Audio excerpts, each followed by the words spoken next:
persons can suffice because criminals are less likely to target persons in groups. We want to ask also that you keep your mobile phones, cash, and other valuables out of the sight in public spaces.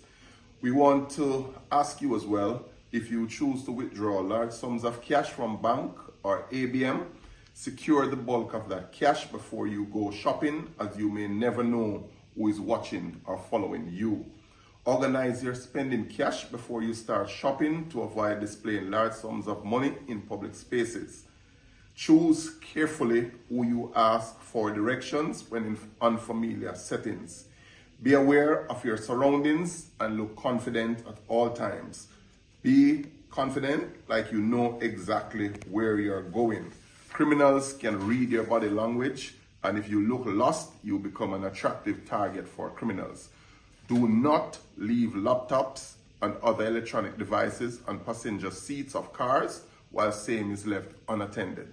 Walk facing the oncoming traffic, because when you do this, you're able to properly maneuver yourself in the public space. Always take the route that you know best, even if there may be shorter alternatives. Don't walk with your hands in your pocket and try to keep your hands free. Adults, again, we are imploring you to closely monitor your children so they don't get lost. We see where this occurs every year in all our public spaces. Business owners, you may contact the police for escort when you're moving very large sums of cash. And I must add that this escort is free.